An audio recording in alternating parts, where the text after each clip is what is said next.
പ്രത്യേകിച്ച് നമ്മുടെ മലയാളീസിന് ഇപ്പോ മിക്സ് ഇല്ലേ, English, Tamil, Malayalam mix, 3 language mix ചെയ്യുന്ന സോങ്സ് ഒക്കെ ഭയങ്കര ഇഷ്ടമാണ്.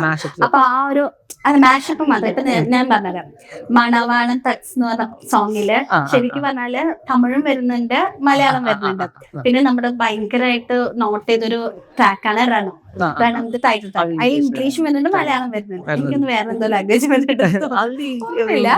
അപ്പൊ ഇങ്ങനെ മിക്സപ്പ് ഉണ്ടല്ലോ, അത് നമ്മുടെ മലയാളികൾക്ക് ഭയങ്കര ഇഷ്ടമുള്ള ഒരു സാധനമാണ്. അപ്പൊ ഇത് വരുമ്പോ ആ ഒരു ഭയങ്കര ലാംഗ്വേജ് ഡിഫറൻസ് ആണല്ലോ വരുന്നത്. അപ്പൊ അതായത് ഇപ്പൊ ഈ പണ്ടത്തെ പാട്ടും പണ്ടത്തെ ലിസണേഴ്സ് ഇപ്പോഴത്തെ ലിസണേഴ്സ് നമ്മളെ വ്യത്യാസം, ഇപ്പോഴത്തെ ലിസണേഴ്സിന് അറ്റൻഷൻ സ്പാൻ ഭയങ്കര കുറവാണ്.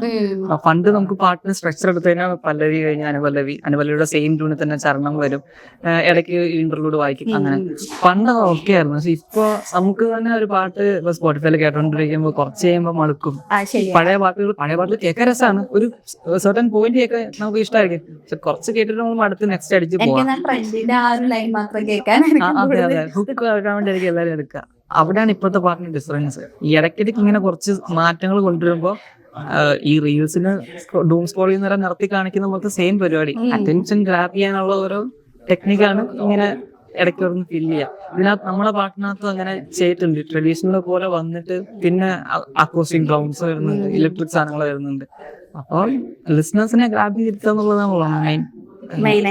ഇപ്പൊ അതാണ് മെയിൻ. പണ്ട് അങ്ങനെ അല്ലായിരുന്നു. ഇപ്പൊ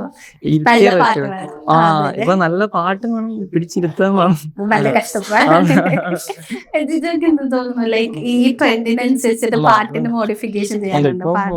ആൾക്കാർ വളരെ ചൂസ് ചെയ്യാണ് ശരിക്കും നമ്മൾ ഓരോ സോങ് ഇറക്കുമ്പോഴത്തേക്കും. കാരണം ഇപ്പൊ ഒത്തിരി ഓപ്ഷൻസ് ഉണ്ട് കേൾക്കാനായിട്ട്.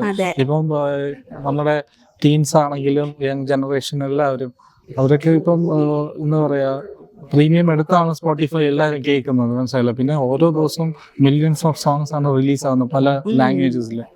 അപ്പോൾ ഇത് വളരെ ചലഞ്ചിങ് ആണ്. നമ്മൾ അപ്പോൾ ഈ പറഞ്ഞ പോലെ നമ്മൾ പിടിച്ചിരുത്തണം. പിന്നെ ഇപ്പോൾ ശ്രദ്ധിച്ചറിയാം, എല്ലാ സോങ്സും ഒരു 3 മിനിറ്റ്സിന് മോർ ദാൻ പോകത്തില്ല. മാക്സിമം ചിലപ്പോൾ 2 minutes 40 seconds ഒക്കെയാണ് മാക്സിമം ഒക്കെ പോകുന്നത്. അപ്പൊ അതിന്റെ അർത്ഥം തന്നെ ആർക്കും ക്ഷമയില്ല, മനസ്സിലായില്ല. അപ്പൊ ഇത് എല്ലാവരും ഇങ്ങനെ പറയാറുണ്ട്. ശരിക്കും മ്യൂസിക് ഡയറക്ടേഴ്സിന്റെ ഇന്റർവ്യൂ കേട്ടാൽ ഈ ഒരു കാര്യം തന്നെയാണ് അവർ പറയുന്നത്. ശരിക്കും എനിക്ക് പേഴ്സണലി ഫീൽ ചെയ്തിട്ടുണ്ട്. ആദ്യം തന്നെ ഒരു ഹുക്ക് വേണം, അല്ലെങ്കിൽ അങ്ങനത്തെ ഒരു ലിസണിങ് ഭയങ്കര അത്ര അഡിക്ഷൻ ഉള്ളവരായിരിക്കും അങ്ങനെ കേൾക്കാനായിട്ട്. പക്ഷെ അങ്ങനെ കുറവാണ് ആൾക്കാർ, മനസ്സിലായില്ല. അപ്പൊ ഇതാണ് പ്രോസസ്സ് തന്നെ അങ്ങനെയാണ്. നമ്മള് ഡയറക്ടർ വന്ന് പാട്ട് ചെയ്യുമ്പോൾ റീലില് വരാനുള്ള സാധനമാണ് ആദ്യം ചെയ്യേണ്ടത്. അങ്ങനെ തുടക്കത്തിൽ കുറെ കഴിഞ്ഞിട്ടാണല്ലോ ഹുക്ക് വരുന്നത്. നമ്മൾ ആ ഹുക്ക് ആദ്യം ചെയ്യും, എന്നിട്ട് ഹുക്ക് ഡയറക്ടറിന് ഇഷ്ടപ്പെട്ടാല് ബാക്കി പണികളും.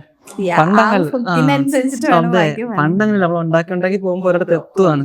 ഇപ്പൊ കൂടുതലും എത്തിച്ച് ഇത് ഇൻസ്റ്റാഗ്രാമിൽ ഓരോ നോക്കിയിട്ടാണ് ബാക്കിയെല്ലാം. ശരിക്കും കറക്റ്റാണ്. കാരണം നമ്മൾ മിക്ക പാട്ടുകളുടെ ഹുക്കാണ് ആദ്യം നോട്ട് ചെയ്യുന്നത്, എന്നിട്ട് ചിലപ്പോ ബാക്കി കേൾക്കുമ്പോൾ നമുക്ക് എത്ര ബാക്കി ഹുക്കായിട്ട് ബന്ധം പോലെ ഉണ്ടാവില്ല, ഹുക്കിന് വേണ്ടി ഉണ്ടാക്കിയ പോലെ. പക്ഷെ അങ്ങനെ ചെയ്താലും ഇപ്പോഴത്തെ ആൾക്കാരെ ഗ്രാബ് ചെയ്യാൻ പറ്റുള്ളൂ.